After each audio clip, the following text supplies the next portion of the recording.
Hello, goddesses. How are you doing today? I am coming to you for another podcast episode. And today I want to talk about the fact that when you do get in your power, you will, in fact, make a lot of people uncomfortable, and you will in fact trigger a lot of people who disagree with you, and you need to be at peace with who you are, your message, your truth, your authenticity, in order for you to really stand in your power and what you believe in. Because if you are authentic to who you are, nothing else matters. Nobody's gonna shake you off, and you're gonna be truly within your own authentic power. And you're not gonna second guess yourself. You're not gonna question yourself. You're not going to really, ask yourself, should I have done this? Maybe I shouldn't have said this. A lot of people are living their life second guessing themselves. A lot of people are living their life, wondering, oh, maybe I shouldn't have done this, or shouldn't have posted this, or shouldn't have said this, or shouldn't made this remark, or shouldn't make this move.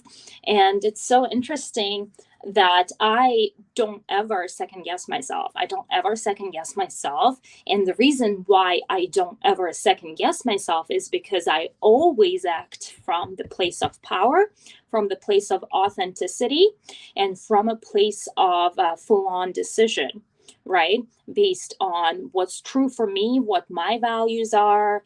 And every time I'm making a decision, you know what? It is always about hell yes. If it's not a hell yes, it's a no. If it's not a hell yes, it's always a no. The other day, somebody tried to manipulate me.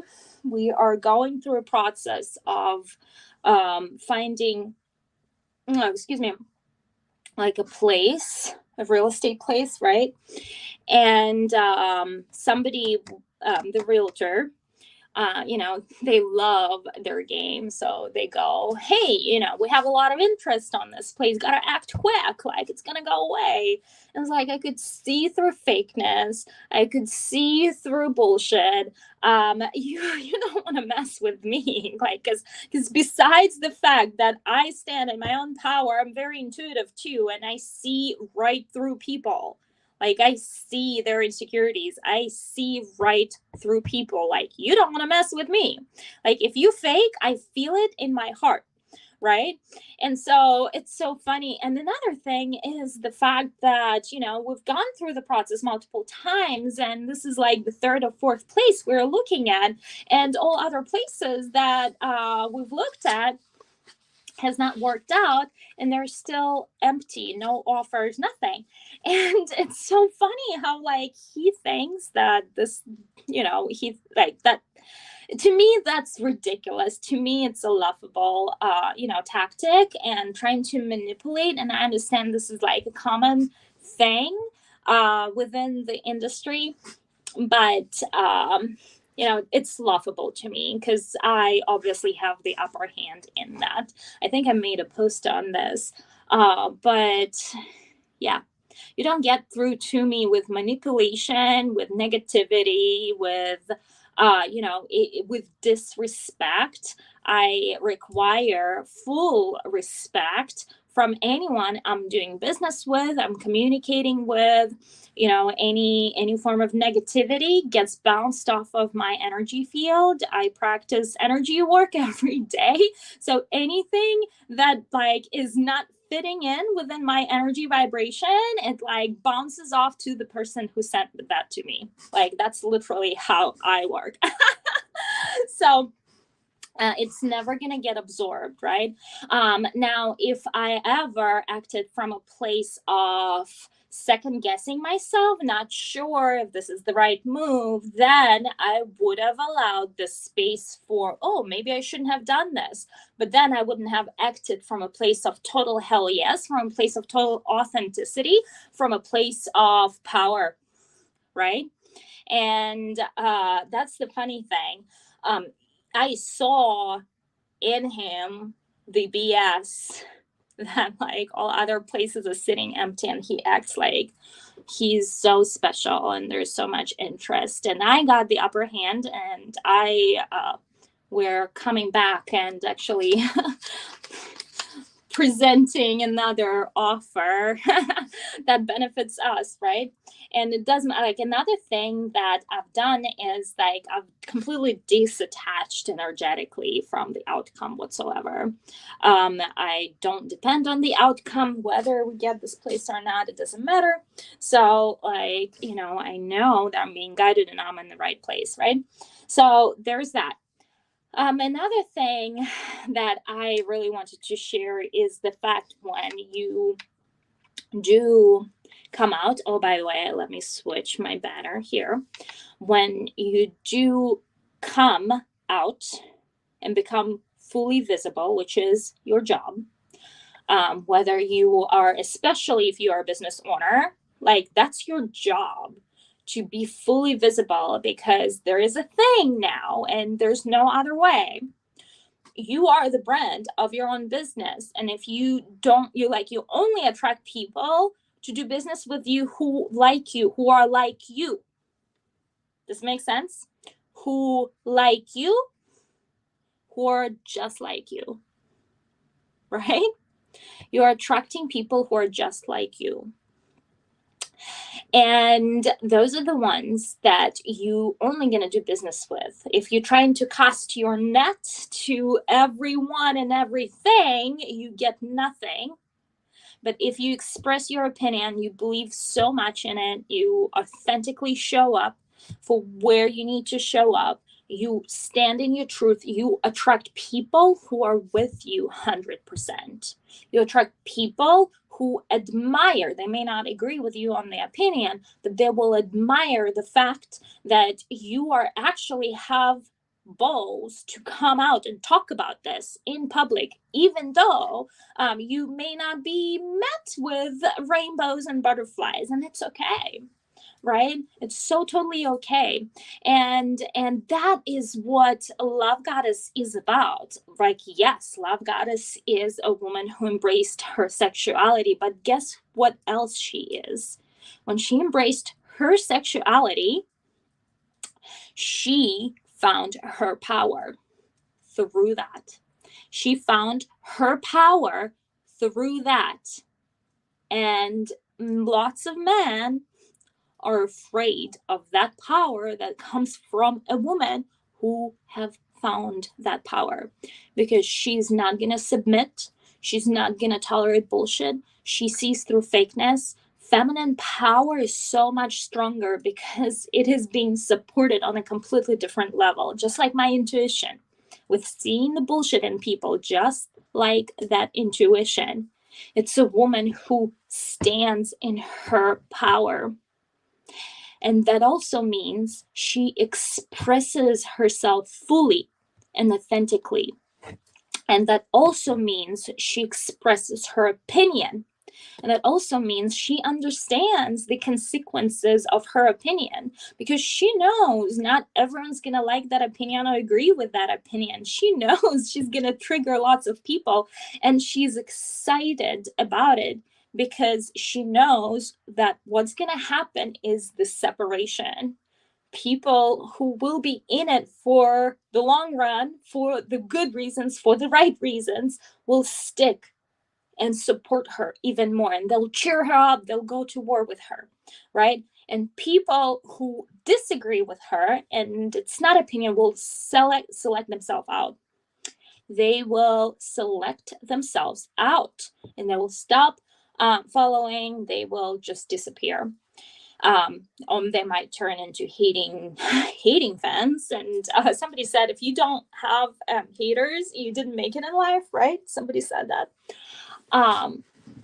Anyway, it's sometimes like we tend to think, oh, we have to be people pleasers. I used to be people pleaser 10 years ago. Yes, I used to be. And it's so funny. I'm going through this conversation with you right now because I am not a people pleaser no more. I'm open for criticism and it's not triggering me. When I express my own opinion, I completely understand that this may not be an opinion that everyone's gonna cheer me on. In fact, I specifically knew that that particular opinion that I have expressed is not going to be a popular opinion. I'm going to have people coming at me telling me the other stuff, and it's fine. Like, I already knew that, and I actually wanted for people to self-select and get out, because, like, well, first of all, Facebook algorithms. I want the right people only who are like in it for like true reasons, right? And and sorry, I'm like getting notes, right? Anyway, I want to have the people who are there for true reasons. And so funny, the reason why I was just laughing is I just shared this thought in a group, and that said, hey, not everyone's going to agree with your opinion, and that's okay because they will select. And then I said, be the kind of woman who thank others for their opinion and moves on sharing her life's work with others.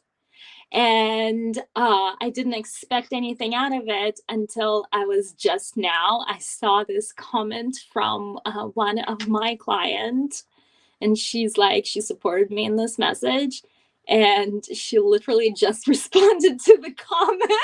Like, as I'm doing this live, like, I see notification goes on, she's responded, thank you, to that particular message. Oh my god, I love you so much. That's kind of cool.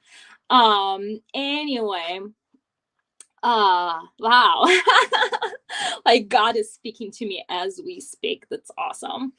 Anyway, like I said, you're not gonna please anyone, and that's okay. And in fact, you don't want to please anyone because you're gonna be vanilla, and nobody wants vanilla, right? When you go to an ice cream store, and I said this before and I will say that now, when you go to an ice cream store and you have all these different flavors of ice cream, do you ever go for vanilla flavor? I don't think so, right? You go for chocolate with sprinkles, and and those are the kind of people you're gonna attract. You're gonna attract chocolate people with sprinkles. And that's fine. You're gonna have your own flavor. There's plenty of people out here in the world, but they're your people. They're the ones that need to hear your message, right? They're the ones that need to hear your message. And yeah, I still can't get over this, what just happened. It's like, I'm sorry, I can't. I love you. Anyway, yeah, and when you become so visible, when you become, what's the word? There was this one phrase that I absolutely loved, that I absolutely loved that I can't remember how it goes exactly, but I know it was about that's it. I remembered. Your bigness will trigger someone else's smallness. I'm going to say this again. Your bigness will trigger someone else's smallness. And that you have to accept. because not everyone's going to understand or relate and will have different opinions because of the different channels, different sources, a lot of different things. It's so interesting to me how like a lot of us would go to see a movie, and some of us will come out of movie theater praising the director and whoever created the movie and say, this is the best movie of my life. And some of them would come out of the same movie theater saying, I have not seen anything worse, right? So same things brings different emotions, situations, opinions in other people, and that's okay. On the other hand, it's good because it creates diversity. It creates dynamic. It creates duality. It creates freedom of choice. It creates different opportunities. It's how life work, and you have a freedom of choice to make your own decision, right? And there's always going to be good and bad in all of those things. There's always going to be good and bad in all of those things. So, with that, my queens and my goddesses, I'm gonna finish this podcast episode. Remember that you being visible will make others uncomfortable, and your job to become so unapologetic about who you are, so authentic to yourself, so standing in your own truth to the end, that you like so unshakable in your belief. And when you're so unshakable in your belief, you'll never question whether this was the right step or this was the right thing to say, because you know it was. It was who you are. And if you don't like it, move over, right? You are absolutely your own thing, and you have your own opinions, and there is room for all of that, right? But you do you. Don't be a vanilla ice cream, be a chocolate ice cream with sprinkles. See you later.